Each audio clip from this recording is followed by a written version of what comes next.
Let's see what happens. There's something in the air.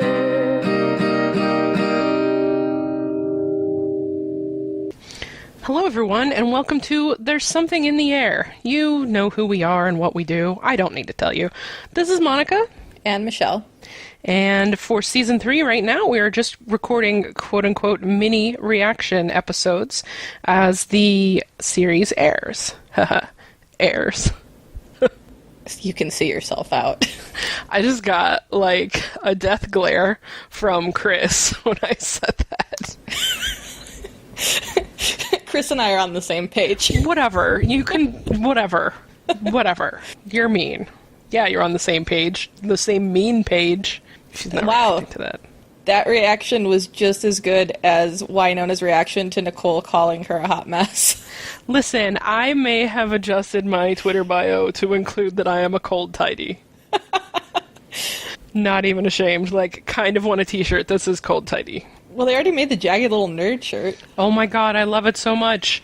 Can't buy it. Can't justify buying it in time for Earpapalooza, but I love it so much. I think I'm going to put it on my wish list.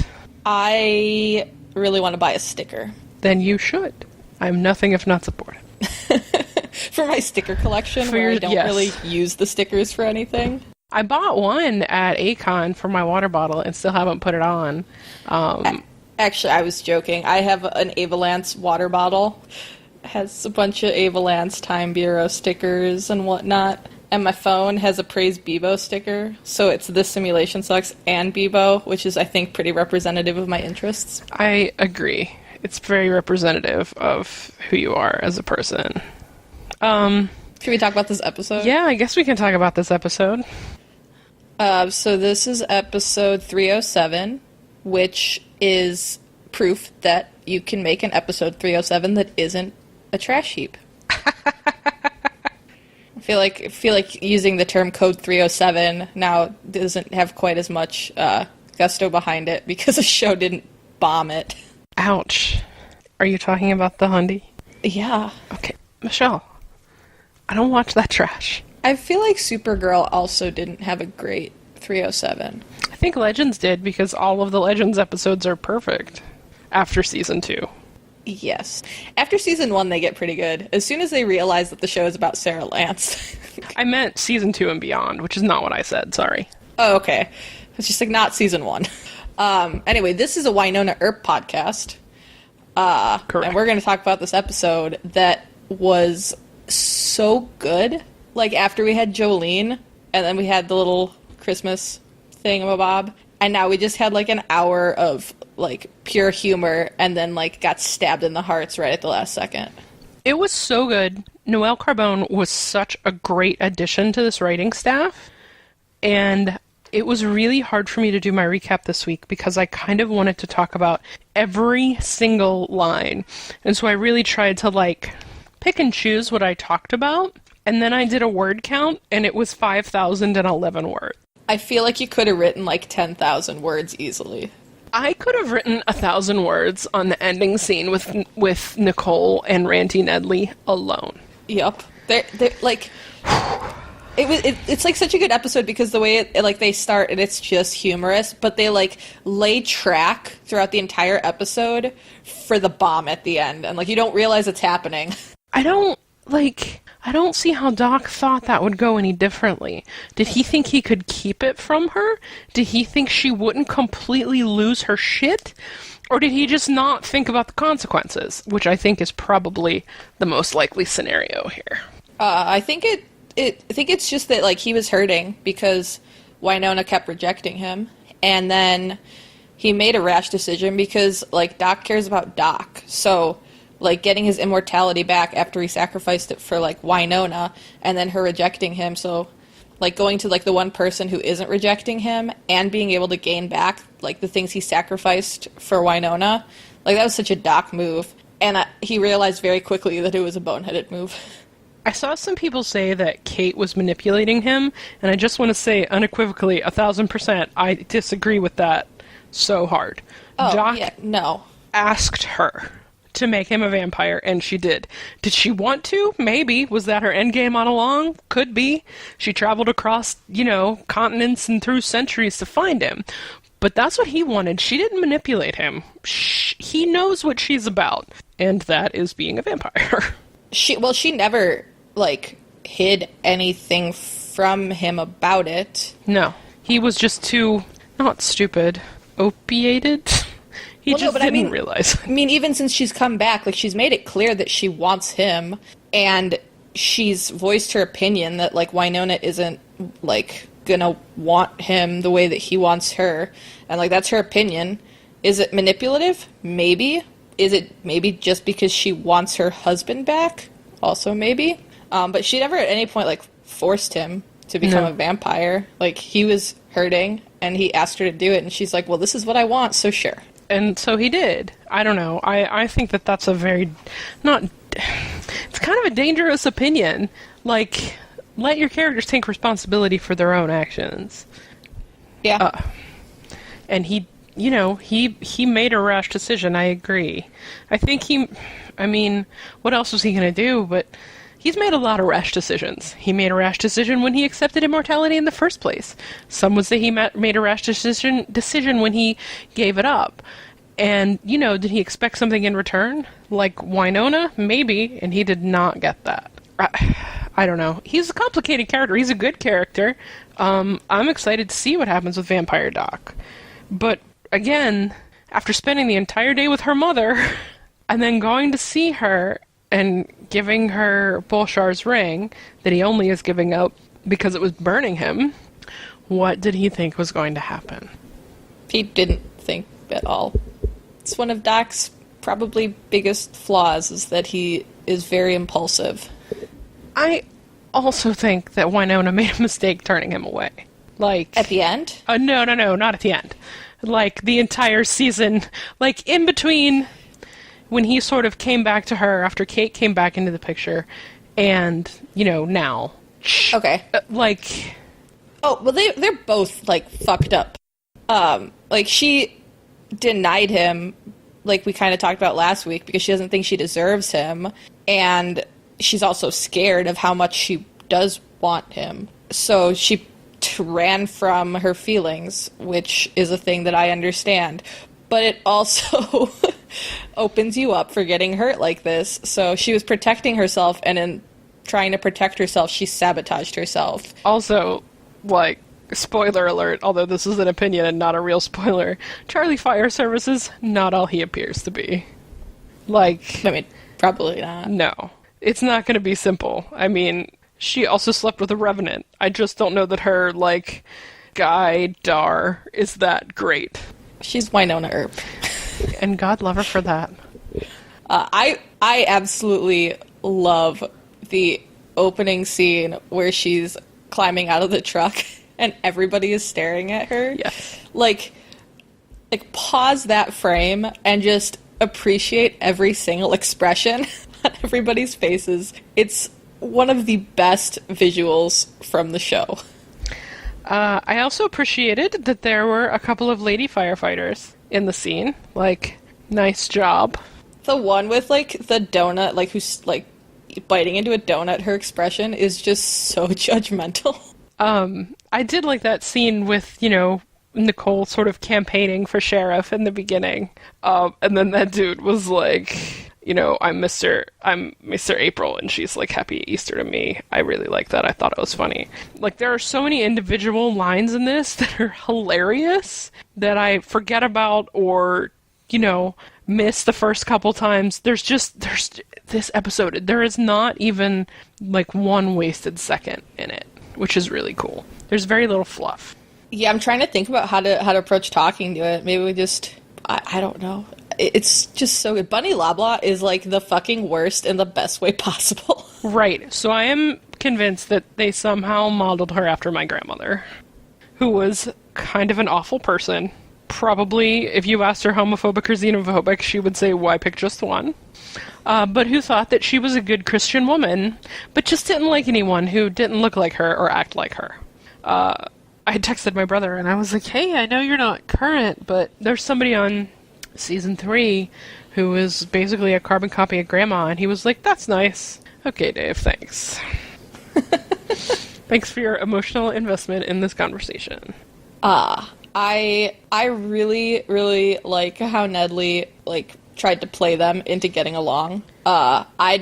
This is another thing. I don't know what happens in The Parent Trap, because I don't think I've ever seen it, but I've never seen it either. Nedley. I've never seen either of them. There's more than one? They did a remake of it with Lindsay Lohan, like 10 years ago, maybe? And then the first...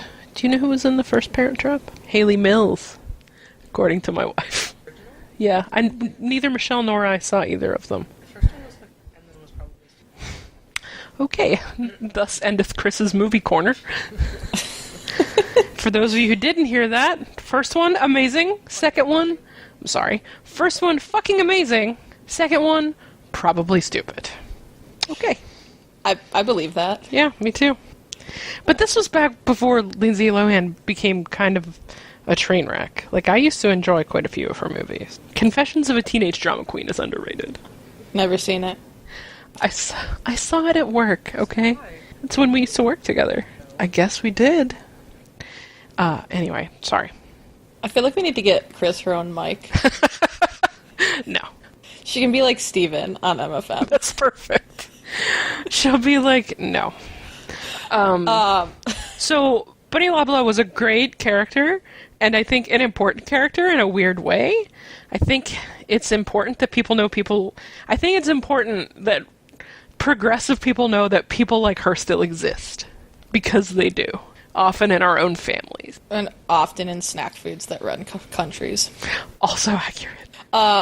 She also was a great catalyst for... Like, Nedley was trying to get Nicole and Wynonna to, like, reach common ground, but Bunny Loblaw was, like, the perfect catalyst for that, because she is the right kind of abrasive for them to have a common enemy. Yeah, he wanted them to work together. I don't think the ending was exactly what he thought, but they got there. And I don't think it could have worked out any better. No. Them just, like, cleaning out a closet together wasn't going to do anything aside from strain their relationship more. Question. So did they just have a really shitty day? Or was the mirror and the gnome both magical? And both are magical. But do we know that for sure? Their luck stopped being shitty as soon as they taped it back together. Yeah, but as soon as they taped the Gnomewife back together, it stopped being shitty. Well, no, they taped the thing back together, and, like, their luck, they, like, didn't, like, fall into a ditch or anything. All they had to deal with was the giant gnome that was trying to marry them. That was great, by the way. Also, he looked like he was wearing a pussy hat. I didn't think of that, yeah. But I really liked that scene with the two of them, and where they're trying to, suggest the other to become the Gnomewife. Very good. Very funny. Sorry, I keep yawning. And I don't know, like, they were both just so funny in this episode. Well, we got drunk Nicole again. Yeah. Which is one of the best Nicoles. I really love when they're in the Revenant bar and they get caught, because of course they did. And, like, Wynonna trying to come up with a plan on the fly, and all she can think of is, if we lose, you can just kill us. Like, literally anything else would have been better. Kat Burrell's facial expressions in this episode, like, again, I didn't have anything that I was going to use the screenshots for, but I just kept taking pictures, because they were so funny. I think that the style that this episode was filmed in, it had a lot of, like, reaction shots in conversation. Instead of showing, like, both people, it would just show, like, one person's facial expression and then cut to the others. And so it really gave a lot of, like, close-ups for that. And Kat Burrell just has the best expressions. She really does. What else happens? There was kind of the, I don't know, B-plot, I guess, with Doc and Mama Earp. And I have to say, like, Megan Follows gets all of the props for me to be distracted by Doc in scenes like that. She was so great. I loved how she kept calling him Johnny Hank. That was awesome. I enjoyed their chemistry together, like, as two people who very clearly didn't trust each other, who say that they're putting the safety and well-being of the Earp sisters in front of their own safety and well-being, but who really are just making rather selfish choices, it would seem. I wonder when she realized that Doc was a vampire? Yeah, I was curious as to how she figured that out. She brings it up at the end, but did she know all along, I wonder?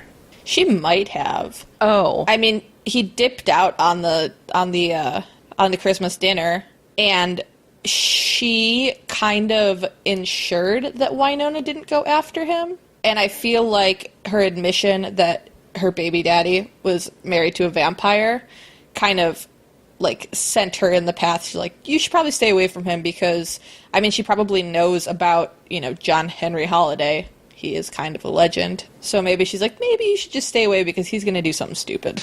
I really liked the scene with her at Willa and Ward's grave. Where she basically was like, Willa's always been a raging bitch. Yes! And then Doc was like, she was just a child, and Mama's like, she was my baby. I'm like, okay, that was an abrupt turn, but all right. But I still liked it. I just like the confirmation that Willa's always been the worst. Well, sure. But and then she said she would have been an awful heir. It's like, damn, Michelle. Not you. I mean, but I agree. Like, we were on the same page with that. I liked it. I definitely think that was the B-plot this week, but I found it entertaining. I found her very... It's like she's been there all along. She fits in with this whole fucking show so seamlessly, and it's so good. And it does seem like she's been there the entire time. And I like that she is just as reckless as her daughters can be. Because she's like, I gotta go find Julian, so I'm just gonna peace out. I'll leave a note, but bye. And there's obviously more going on there. Oh, yeah. Oh, another thing that really hit me was Waverly saying at least she's free now after their mother had left, and Wynonna kind of being like, gee, I wonder what it's like to feel like that, to feel free. Because she's bound to the Ghost River Triangle, she's bound by the curse, she's bound by Alice, she's bound to Doc in a way, she's bound to Waverly, which I think she wants to be, but, like, she can't just leave. Well, I think that kind of comes through in her argument with Nicole in the woods, where Nicole's like, hey, I've been through some shit too, and Wynonna's like, yeah, check back with me when you're cursed, because she is salty. And they're both right. Nicole's been through a lot, but Wynonna can't leave. If she leaves, the Revenants will kill everybody. This season, she's not really doing much to try and deal with the Revenant problem. I know that Bulshar is, like, a big deal, but, like, they were in a Revenant bar. Like, she could have at least shot one of them. She did, eventually. She shot him out in the woods. Emily did say something on Twitter today, because someone was like, hey, there have been all these big bads and you haven't dealt with the Revenants, and she, like, tagged the Wynonna Writers account and was like, hey, I wonder if we'll do something about this soon. So, I'm guessing we'll see that soon. That would be ideal if we could maybe get a little bit of resolution on those guys. I really liked in the biker bar, so we got to see in the promo for the season a bit of the biker bar, and there's a sign on the wall by the doorway, and I like really wanted to know what it said, but I couldn't read it in the promo. But it says, please do not throw cigarette butts in the urinal. It makes them soggy and hard to light. And, like, when I was able to, like, pause that and, like, read it, I'm just like, finally, my curiosity has been sated. Like, that is all that I needed from this episode, but it gave me so much more. That's pretty great. We should put that shirt on our merch site. Maybe we will. I also really appreciate, so the Revenant was mad because Wynonna was cheating, but, like, he lost because, like, Nicole was solid. Nicole she was won drunk. The drinking contest. Yeah, Nicole won. So, like, he could be pissy all he wants, but, like, Wynonna Earp can drink, like, Nicole under the table. So, like, you guys lost. Yeah. Drunk Nicole is a good time. What did she say the next day? That she could hear space and time? Yep. Which I loved. I really appreciate that they had a scene with Wynonna dragging Nicole through the woods. And, like, that it wouldn't have been that difficult, except that they were running through, like, really deep snow. Like, I have trouble walking through deep snow. Trying to run, I would just have face planted constantly. All of their scenes together, especially after they get handcuffed to each other, are just amazing. It was just a really good, silly, fun, well-written episode. And Waverly and Jeremy working together was adorable. Yeah, I agree. I did find it like it was to progress the plot, but it was really funny how Jeremy was just like, these 3 things, what bad luck. And like they just like jumped to like the broken mirror so quickly because like they needed to for the plot. But I was like, that's a pretty big jump in reasoning, Jeremy. It was a very big jump. It was very much Giles opening the exact book that they needed at the right time to the correct page. But again, whatever. I'll forgive it. Because, you do have to suspend your disbelief a lot with this show. Like, we're talking about a show about a demon killing gun. That was probably the biggest suspension of disbelief that I've had to do for the show in a while. And it's such a silly thing. And, like, the gnome just wanted his Gnomewife back. That's all he wanted. That's all any of us want, really. Our Gnomewife. Our Gnomewife. Yeah. I like how they, like, beat the revenants, and then the gnome dude pops up and is, like, screaming at them that, they owe him a wife. And they're just kind of like, I can't tell which of these things is worse. How did they get back to the police station? I don't really feel like either of them should have been driving, but again, whatever. Never Wynonna mind. was sober. Ish. I mean, she was still drinking some, I think. Yeah, but it's Wynonna freaking Earp. Like, she could, like, because if she was spitting most of the shots into that bottle, I guess. like, she was probably fine. That or they just ran all the way back. Maybe they were only, like, 100 yards behind the police station. Did you notice in that shot outside of Nicole's house that, the truck is, like, the bumper's held on with rope? Like, it's in really sad shape after the accident. I did not. Also, remember how last season Nicole's house was not in a neighborhood? Uh-huh. Yeah, I think all the other houses must have been made of Bulshar trees, and they just, moved. Yeah. Sorry to those of you who read my recap and listen to this podcast, because sometimes the jokes are repeated. I'm still hung up on, like, where did this fire department come from? It's the same fire department as the Evan and his dude bros from last season, right? That was the Purgatory Volunteer Fire Department. Oh. And this is, like, the Purgatory Official Fire Department. I guess there are a lot of fires in Purgatory, Michelle. That was, like, a lot of, equipment for a small town. And I guess they paint the truck in rainbow colors for Purgatory Pride. I like that there is a Purgatory Pride. It was amazing. And Charlie's like, yeah, it's my favorite event. He's fine. Charlie is fine. Like, again, there's more to him. Maybe we'll like him more. Maybe he's more than a Riley Finn. But he's just very bland right now. I think bland is what Wynonna needs right now. Yes. I feel like this fire department popped up like Jolene. Like, it just magically appeared. The fire department is Jolene. You heard it here, and folks. we're just pretending that it's been here all along. It's the Dawn Summers of Purgatory. The fire department. I really appreciated. So Bunny lets herself into Nicole's house. I guarantee you she's not allergic to cats at all. She just wanted a moment to snoop around. I agree. And then when she is, like, subtly trying to just, like, drag Nicole, it's, like, the, like, homophobic part that even gets Wynonna. And then she's just super excited to tell Bunny about Purgatory Pride. Yes. I also found it, like, Wynonna and Nicole don't get along. Like, they pretend to not like each other. But as soon as Wynonna found out that Nedley was the one that saved Nicole, she just went straight to Nicole's house to let her know. Yes.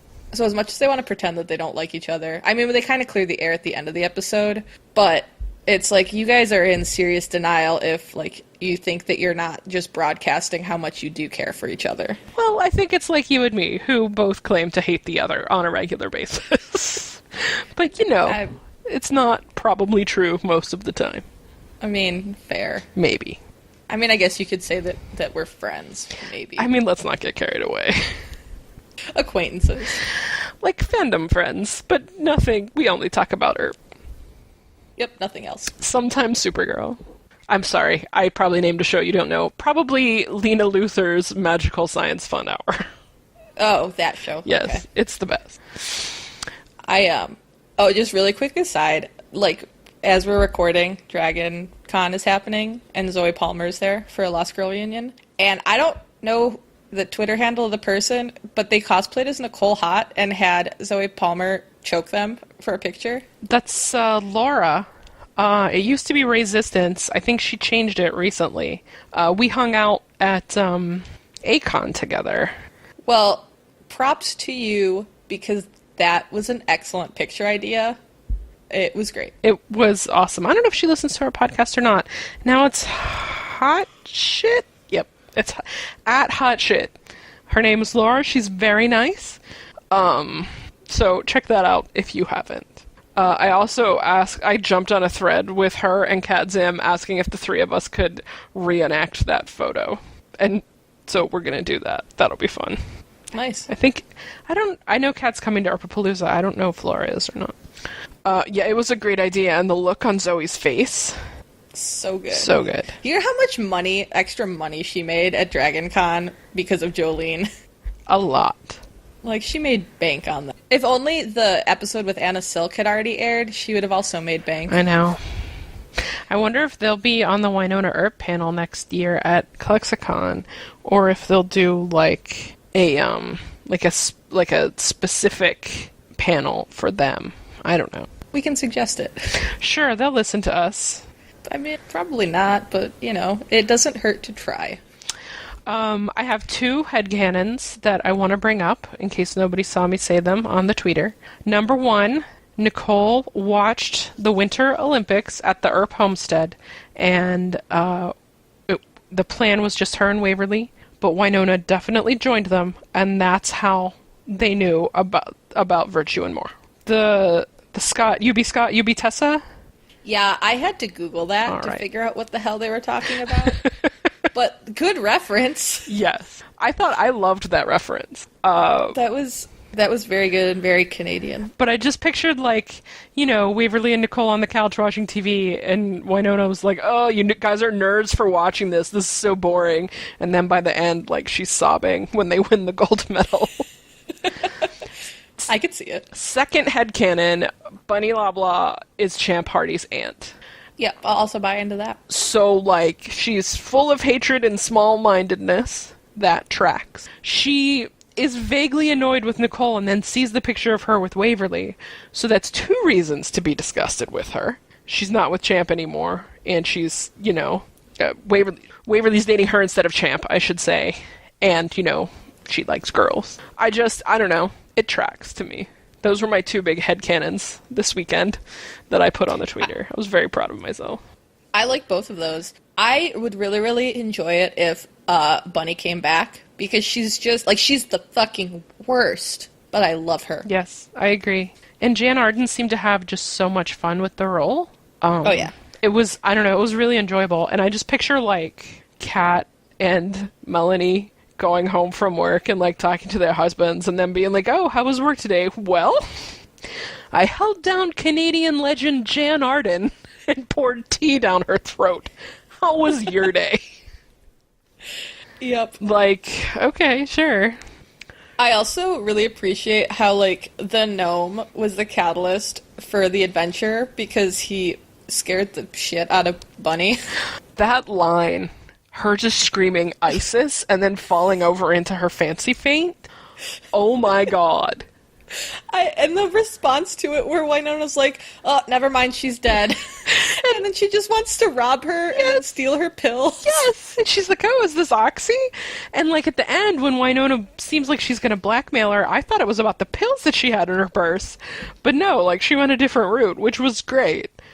But I thought for sure that's what was going to happen. And I was proved wrong. I do like that she used the same thing that Bunny was trying to use against Nicole to turn her back on her own plan, because she wants to know what's going on in Purgatory. But does anybody really want to know? No, it's like the people in Sunnydale. They want cheap homes and will just make sure to not spend time outside at night. Yeah. That's what they want. You need to live it, everybody wants to just live in a state of denial. Because, once your eyes are open to the shit, your life is forever changed once you accept that there are, fucking revenants everywhere and gnome people chasing after future wives. In Pussy Hat. In Pussy Hats, yes. I really appreciated the Alanis Morissette Jagged Little Nerd Yes. joke. For those of you who hadn't seen it, we'll do some free advertising here for our friends at Fangirl Shirts. They already have a Jagged Little Nerd and a Jagged Little Earper, I think, design available, and you can find those by going to fangirlshirts.com. They're amazing, and I really want one. They're so good. I also would really, really want one. Really like one. I think I'm going to add them to my wish list for Christmas. I will get one eventually. You should get something with our podcast on it first. Why did you just call me out there? You're welcome. You're in charge of editing. Just remove it. I'll probably leave it in because I deserve it. I have to say... Oh, no, go ahead. You made noises. Go ahead. I was just going to say, like, my mom owns something of our podcast. Like, that counts. Oh, Michelle. I have a sticker and 2 t-shirts. Well, aren't you fancy? Yes, extremely fancy. Careful if I faint. So I think that this episode had what is maybe definitely one of, but maybe my favorite scene in all of the seasons of Wynonna Earp. And that is the scene between Nicole and Randy Nedley at the end. It gave me a lot of feelings, like Nicole's family is shit, and he's telling her there's this father figure, that she doesn't have, telling her how proud he is of her, and that her parents should be proud of her, but that they're garbage. And then she hugs him, and she's crying, and she's, like, hugging literally her found family, who found her, and rescued her from the massacre. Like, I just thought it was so well done, and it was a lot for me, but, like, in the best possible way. I loved all the end scenes. That one was so good because, it really highlights the found family.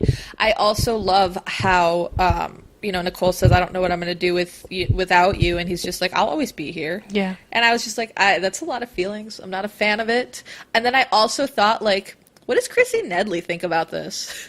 Chrissy Nedley is fine with it because she loves her father, and she knows he's a good man and doesn't want to just hoard him. That's what I think about Chrissy Nedley. And my only experience is with her in chloroform, so... Or she's going to chloroform Nicole.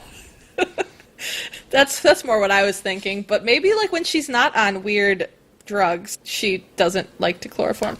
There is a Chrissy Nedley reference in my recap, and a chloroform reference, so... I figured there would be. Yeah. Also, like, the frat boys, like, stealing the cop car, like, is that a thing that, like, people do? Yeah, I think so.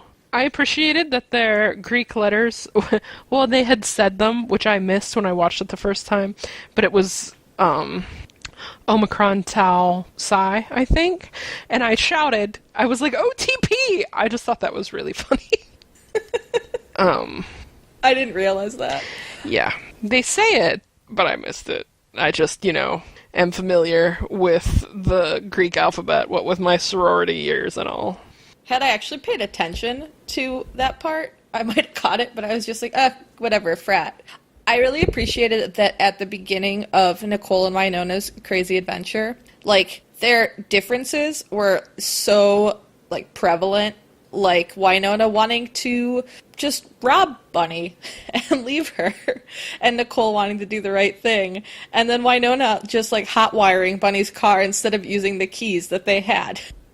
Yeah, and the fact that, okay, so they rescued the frat dudes from the Revenants, and Nicole could have asked for backup. She doesn't. She tells them to take Bunny to the hospital. That's just so Nicole. Well, they also already had backup. Each other? Well, I was going to say in the form of Jeremy and Waverly being tech support. I guess. Also, a mirror would not break into, like, 10 very clean-cut pieces. Shh. And even if it did, there would have been, like, mirror splinters everywhere. They never would have put that shit back together. Nope, not at all.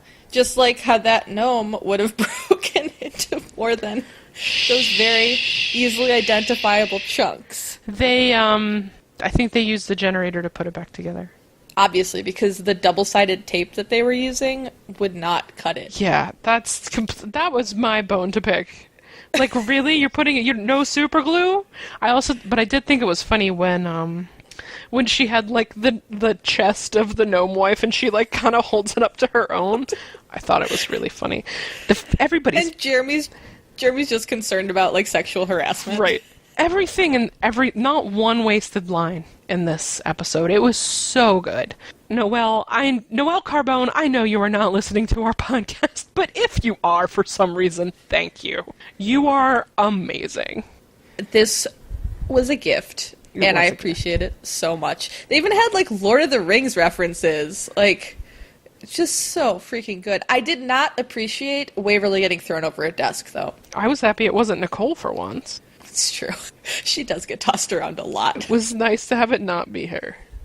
I like when the gnome dude is coming after them, Wynonna uses the broom to, like, hold him off, and Nicole just holds her walkie-talkie at him. I love it! Like it's something that would actually stop him. I probably have 150 screenshots from this episode, and I think I used 15. Like... I love every part of this episode, so even good. the heartbreaking one that we haven't talked about yet. Well, I guess we should talk about it, because we should probably wrap up here pretty soon with your quick reaction. Yeah. I actually got teary-eyed watching this scene. What? I didn't appreciate it at all. How dare you give Michelle feeling? Yeah, I don't like that. But good on you, show. But it was such a good scene because it was so true to both of them. I like that Mama left, but she made sure to just drop a nuke before she left. She does like to burn a place down before she leaves it.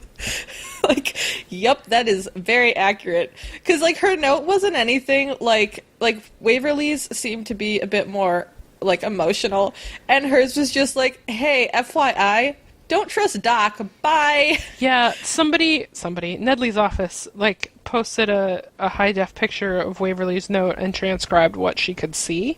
I love you so much. For you two, blessing something, bringing me into your lives. Baby girl, this is not about you or your sister, it's about me. John Henry shared, ... with me today, suggested, ... You're doing a fine job, I need to find father. Anyway. Yeah, I don't think Wynonna's was anything like that. No, Wynonna's was just like, here, enjoy this bomb, bye. Take care of your sister, don't trust that mustachioed gentleman in the corner. She doesn't tell her why, though. But I like that Wynonna figures it out, and, like, she knows that Doc isn't going to admit any wrongdoing because that's very Doc of him. And she just keeps slapping him until he breaks. I think she's been waiting for it ever since she found out Kate was a vampire. Yes. Or ever since, she knew Kate was a vampire, ever since she found out she was married to Doc. I think that's part of why she pushed him away. Because she was afraid that was going to happen anyway, and she wanted to reject him before he rejected her. And I think that the nail in the coffin for her on her, relationship with Doc, the thing that really scared her away, and rightfully so, was when Kate was basically just like, hey, you forgot your knife here last night when we fucked. Did you get that, Wynonna? Doc said he hadn't been with her. So are we to believe that was a lie? Yes. I just don't feel like he would lie about... maybe he didn't lie, but Kate was just like, hey, Wynonna. Oh, yes. She definitely was. And it worked because, like, Wynonna was like, I can't deal with this because she doesn't want to get hurt. And she also doesn't want to confront, like, how much she cares about Doc. And then she made sure that her fears kind of came through by rejecting him. And he, went to his wife and did a very stupid, selfish thing. Because I can see him doing that because he wants his immortality. But Wynonna saying, what about Alice? I was just like, yeah, what about your daughter, Doc? Like, what the fuck? Yeah. And he, I don't know, is lying to her, lying to himself, that he made that choice for Alice, but that's not true. He made that choice because he wanted his immortality back. He was hurting, he wanted his immortality back. He, sought comfort with his wife. And then, after the fact, when when the plan just, like, he, like, woke up the next morning and everything backfired because, like, Bulshar's ring hurt. He, like, realized he was a vampire, I guess. Lost his reflection in the mirror. He also was, like, wearing his, like, long johns with, like, his ass hanging out. Small detail. Yes. Yes, correct. just gonna throw that out there because I completely missed that the first time I watched, and then I was like, wait a second. Yes, I believe that I assume that the writers only referred to that in the writer's room as a love letter to Doc Stash. Probably. God blessed him and his war against carbs, though. Yeah. But yeah, he realized that he, like, made a boneheaded decision, and then in order to justify it to himself and try to, like, make himself not feel like he made a mistake, he's like, but I did it for Alice, for, like, you know, reasons that totally make sense.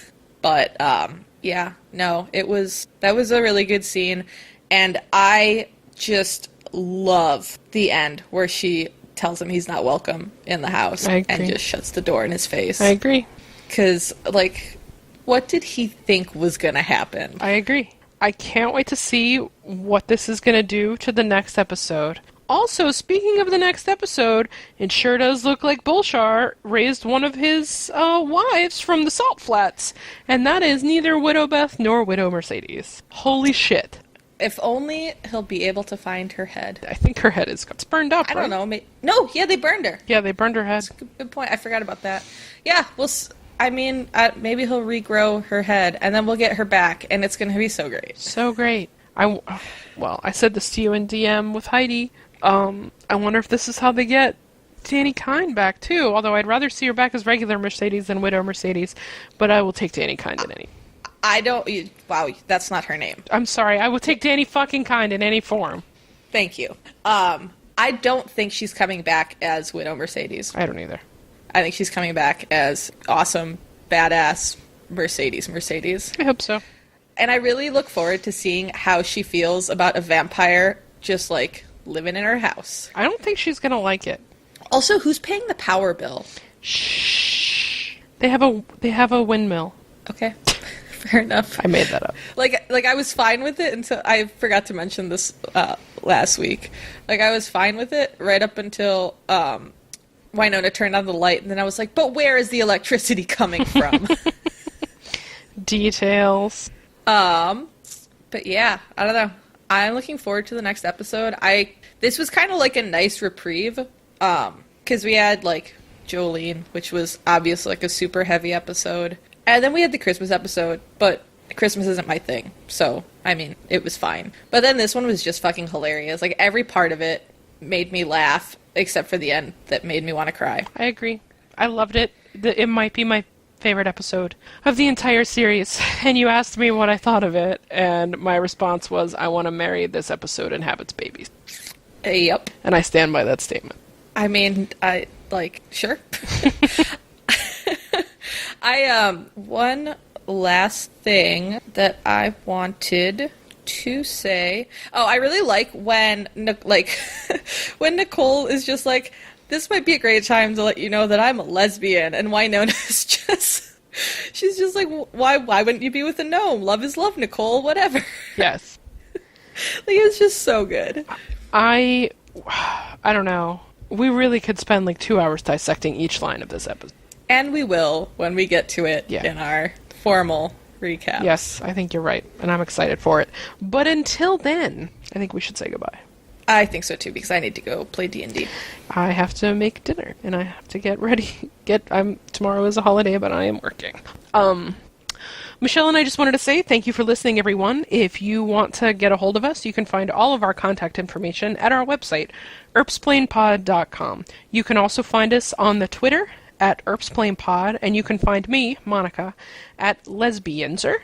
And me, Michelle, at McNick1291. There's a bunch of shit on our website that you can find. There's a link to our Patreon. There's a link to our merch shop. You can buy stuff with our logo on it. You can buy some lesbian items, if that is your thing. Of course it is. It's everybody's thing. Exactly. You probably can find other stuff there, too. You can subscribe to us on iTunes or Google Play, and you can rate and review us at iTunes. If you have negative feedback for the podcast, you can DM that directly to Michelle, because I only deal with positive feedback. And I'm pretty good with negative feedback. Yes, she is. We all bring something to the table here. Did I get it all? Well, you can find us on pretty much any platform that you can find podcasts.